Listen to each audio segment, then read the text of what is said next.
My mother has suffered from multiple autoimmune disorders for 30 years, which have left her with severe pain, exhaustion, and weakness in her muscles. In her final years, she spent a lot of time in and out of the hospital. She was unable of getting out of bed or walking. Due to her loss of dignity and her concerns about being mistreated by carers after similar incidents at home and in the hospital, my mom didn't want carers to come into the house. As a result, my dad provided all of her care, including personal hygiene, meal preparation, ensuring that mom took her medication, scheduling doctor's appointments, and trying to keep track of money, carer's allowance, and disability benefits. My dad informed me that because he had no life of his own, he felt utterly alone and exhausted, and his mental state had greatly declined. Every month or two, I would return home from university to help with mom's care and provide some relief for dad. However, during the virus, when mom's health was at its worst, it was almost impossible because most of her doctor's appointments were canceled.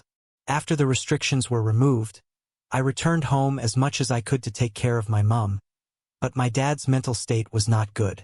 We eventually got mom to allow carers enter the house as dad was no longer able to do it by himself. My dad was free to leave the house when the carers were in, and she was given 4 calls a day. He was also relieved of the responsibility of preparing meals and providing personal care. Even though things were still challenging, Dad claimed that he was feeling better since he had started taking long walks to improve his mood and get more exercise. In 2022, I spent Christmas with my parents, and although mom's health was at its lowest point ever, she was happy and got along well with her carers. Prior to my dad acting strangely, I felt everything was okay. He would seem incredibly aloof, walk out of the house in the middle of a conversation, and cry a few times a day. My dad has only ever cried once in my memory. I told him this because I was afraid he was planning something foolish and concealing his unhappiness. He declared that he was sick of this life and mentioned putting my mother in a care facility. He had mentioned this before, but I wasn't sure if it would work because my mother had never desired it. Around 11 p.m. on Boxing Day, my dad announced that he was taking a stroll. This was not out of the ordinary as he usually went for walks after dinner, but it was getting late, and we were playing Christmas games. My partner informed me that my dad's car was missing 30 minutes later. My father didn't pick up when I called, but he later texted me to apologize and explain he simply needed time away. I was frightened. I kept phoning him, pleading for him to come home so we could chat. Eventually, he responded, stating he was all right and wouldn't do anything foolish, but that he was heading to their cottage for a few days since he simply needed some alone time. That night, I didn't get any sleep, and around 3 in the morning, my mom phoned me to come to her bedroom and asked me to come find my dad. I had to inform her that he was gone for a few days because she was asleep when he left. My mom couldn't be left alone in the house with only carers stopping by a few times a day, so I couldn't fly back with my fiancé the next day to spend Christmas with his family. After a week without returning, Dad announced that he was staying at a bed and breakfast in the nearby town, claiming that being in the house with Mom was the source of his unhappiness. He never went back home, but he did spend a few hours each day with his mother 5 times a week. He kept promising Mom that he would return home. He only needed some time, but he never did. My grandfather passed away at this period, leaving my mother with a £28,000 legacy. Because it would impact their benefits, Dad requested if he could store it in my bank account. Though I was hesitant, I consented because I intended to give it to Mum to look after because I assumed Dad would be gone for good. Before Mum died in September, a couple more incidents transpired. I discovered that my dad was seeing another woman and sharing a home with her down the street from my mother. He went to Mom's on Boxing Day, clearly, but he still tells me lies about how long it had been going on before Mum died. In addition, since my mother was bedridden, he had brought his other woman into the house to clean while she was still living. My dad lied to my mum every time she inquired if he would return home, but she never found out. He claimed he was protecting her and that if he had told her the truth, I would be left in charge. Now that time has come, my dad has been berating me for Mom's inheritance, so he may purchase a new home in the name of his new girlfriend. He added that by not allowing him to move on, I'm wrecking his life and that's why I won't give him the money. He claimed that since he is the surviving spouse, the money is lawfully his. My dad told me that this has destroyed our relationship and that he won't erect a monument for my mother until I have paid him the necessary funds. My siblings feel bad for him since he's had a rough life, but I don't think he should take what is properly my mother's to help his new partner purchase a home. He wants to file a lawsuit right now against me. How should I proceed? It's clear that OP's mom and dad had a difficult existence. Although many carers do, I don't blame OP for being resentful because his method was completely incorrect. It's also understandable that OP would be upset that her father intends to give her mother's inheritance to his new partner. It is evident that OP's father asked for OP to save the money so he could defraud the government. That might land him in serious danger. I wonder whether OP let him know about it. But OP must give the money over if it is lawfully his. You may sympathize with OP's mother, who felt abandoned, as well as with OP's father and his difficulties providing care. In the end, the marriage vows made by OP's parents were broken and very real. Let's now hear what the community has to say. Says the goddess of spite, you should consult a lawyer. You should give the money to your father if it turns out that he has a legal claim to it. Here's the legal aspect. On a personal level, you want to consult with a therapist who can assist you in considering this from all angles. PRX comments. It sounds like your dad took care of himself in addition to doing what was best for your mother. You characterize your dad's life as hard, as though he was fighting depression, as though he felt stuck, etc., during the time he was caring for your mother. He was all of these things and he had to get out of there, or else he might have taken his own life. You mentioned that he went to see your mother 5 times a week after he departed, so he clearly didn't neglect his duties to her. It has suddenly dawned on him that he must leave that house. I assure you that this is preferable to him taking his own life or mistreating your mother. Rather, it truly relies on what your mother would have desired to do with the wealth left to her by your grandparents. However, depending on the inheritance laws in the specific state or nation, your dad will probably be entitled to at least half of it if you don't know what she wanted. And there isn't a will. The actual SCROTUS advises, my friend, you should consult a lawyer. Perhaps your dad is correct and he has a legitimate claim to the money. You can determine the appropriate course of action with the assistance of a lawyer. My spouse is traveling to see our son's grandmother, their mother, along with our other son and his brother. His iPad displayed an email notification while I was tidying up the den. It was an email from an apartment complex, one of those automated senders where you can't reply, informing you that the hot water would be temporarily turned off for repairs. My husband's first and last names were used to address it to him. First of all, our home is ours. It had been nearly 10 years since we had rented it, and even then, it wasn't this location. There's no service in upstate New York, where my husband is.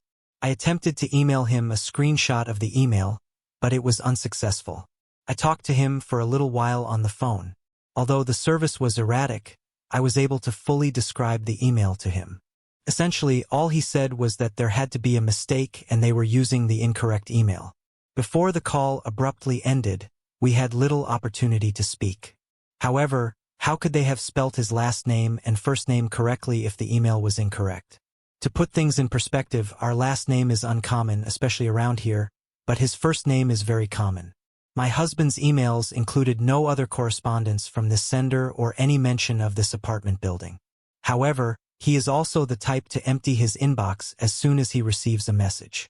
I sent an email to the apartment complex informing them that I believed my husband had accidentally ended up on their email list. But all I received back was an automated reply stating that they would not be available until 10/20 and some generic information about rent.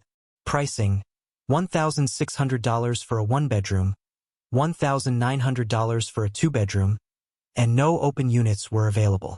The email did not include a unit number, but since the complex is roughly 15 minutes distant from our house, I drove by.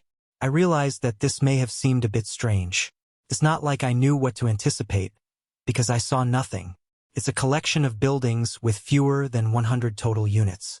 Other than this unusual email that makes me feel uneasy in the pit of my stomach and a general sense of paranoia that he's merely been bored with me, I have no reason to be suspicious of my husband. I've been having these feelings for a short while, but he says he's happy and I'm only dreaming. Only once, last year, when I was feeling quite insecure, did I bring it up to him. He He still tells me he loves me, we still do things together, etc. I simply get the impression that he isn't as enjoyable with me as he once was and probably seeks for excuses to be away from the house or to spend time with the boys in particular rather than the entire family. It's not like I think about it all the time. It's just something that comes to mind when I'm feeling apprehensive or uneasy, like in this scenario where he receives emails from several housing buildings. In any case, I'm not sure exactly what guidance I need. Though talking to him would be the best advice I could give one of my friends, I really can't wait till he gets home on Saturday, which gives me a lot of time to deal with my bothersome thoughts. Edit. Before coming to college and living in a dorm, he lived with his parents. After that, he rented every apartment with me. He has never lived here before. Ever since we were 19, we have been dating. Edit to the email. The email was a real one from the address listed on the apartment complex website. It wasn't a phishing hoax. I presume they were seeking for information if it was a phishing scam because all the information on the email letterhead matched the information on the website of the apartment complex. This email was merely an informational message about the water. It wasn't searching for anything. This seems hazy. If the person is certain it's not the case, it's just too much of a coincidence that he may have unintentionally received an email meant for someone with the same name who happens to live 15 minutes away. If it were from an old building he used to rent in, I could be prepared to believe it.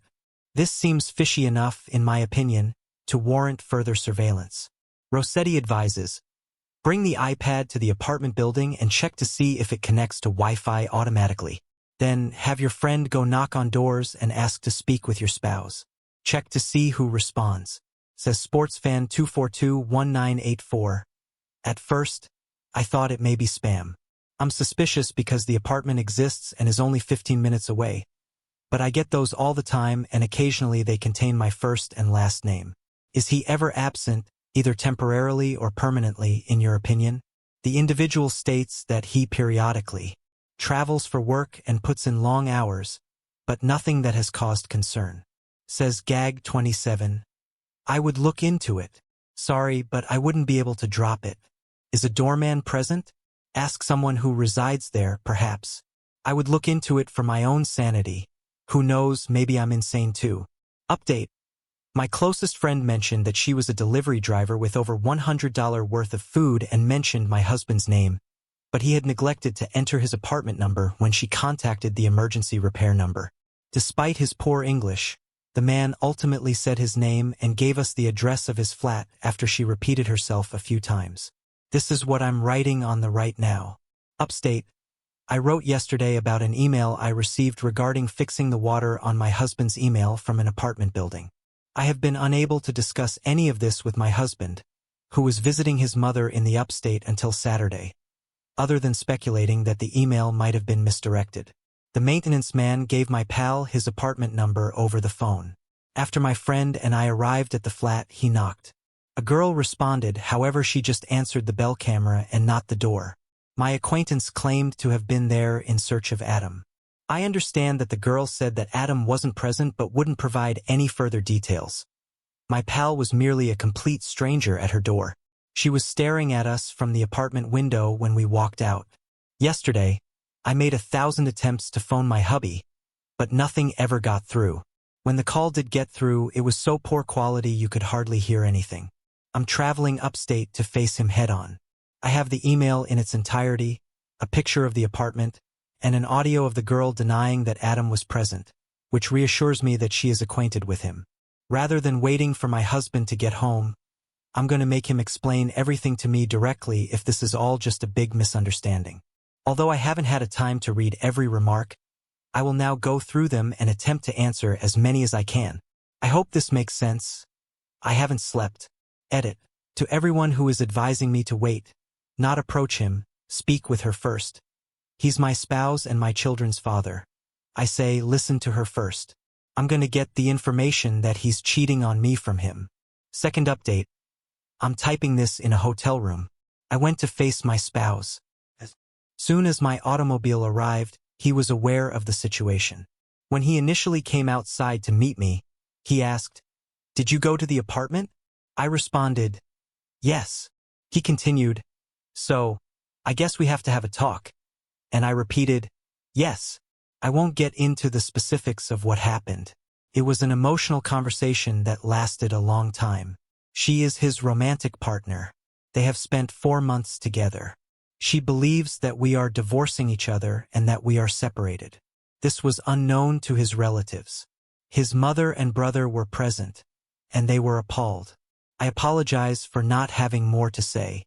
I've already made appointments with a financial advisor, therapist, and divorce attorney. I appreciate all of your help. The amount of money my friend's parents are spending on her wedding is, quite simply, astounding. I am jealous and envious before anyone says that. Who wouldn't be, I don't know. She is genuinely gazing across European vineyards. She will get married in a style that many ladies only imagine but are never able to have. Her parents have 2 demands. The food must be prepared in accordance with their religious dietary guidelines, and she must use a clergy person from the religion in which she was raised. Nothing at all. I'm pretty sure they could make it work if she wanted to get married on the Goodyear blimp when it was parked on Mars. It's like she's allergic to bacon. She just grumbles about these limitations. At first, I felt sorry for her since I could understand that she felt somewhat confined by these rules for a religion she didn't truly believe in. She does occasionally, though she is quite evasive about it. However, I had had enough after listening to her whine and even cry for hours on end. I urged her to just pay for it if she wanted to plan her wedding exactly how she wanted it. She is wealthy enough to live on a budget that is larger than most people's. She laughed at the idea right away. I let it fall. She calls me crying once more this morning. She has certain meals in mind for her wedding, but dietary constraints mean it will have to be prepared in an unusual way. It seems like this is the end of the world. I couldn't help but think of the Kim. There are people dying meme if salad dressings without dairy could not be served at your buffet. I was done for good at this point. I told her that I was done listening to it. Make another call.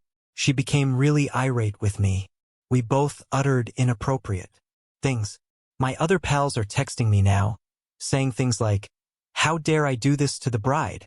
She's engaged, which supposedly implies that no one will be able to criticize her for the next 14 months because this is her unique time, and organizing a wedding, with 2 planners no less, is the most difficult thing anyone has ever experienced. I must immediately apologize for this. I will state that she called me a CW word on the phone and apologized. I informed her that although I appreciate her apologies, I would only apologize for my later, furious remarks and not for what I had said at the beginning. Sorry, like I said, for calling her Bridezilla, apparently worse than the C word since that's what everyone was talking about. The problem is that, in my opinion, they are all kissing her behind because they all want to be bridesmaids and get to stay in the Downton Abbey property that she selects. I don't believe it makes me a bad person to try to put things in her viewpoint. Here, am I the a-hole? Opie's pal seems quite sensible. Op can express regret for how they delivered or phrased it, but they shouldn't apologize for the meaning. If she is getting this worked up over something so trivial, when it seems like there are hardly any other boundaries, I would also be concerned about how the rest of the wedding will proceed. Clearly, some perspective is required. Flabub15 asks, bacon or an endless budget? What a difficult decision. How come you are unable to comprehend the predicament she is in? She would have a strong buddy by her side to assist her through this really important decision. Not the bastard. Says Justin Casey, I believe you've hit the mark. Her other pals are overlooking her outlandish behavior because they too want to be a part of this wedding. Everything is covered by her parents, who have also imposed quite sensible restrictions. You and I both agree. She is able to cover the cost if she is dissatisfied with the limitations. Not the bastard. Eve3 asks, did you know your pal was spoilt rotten all along?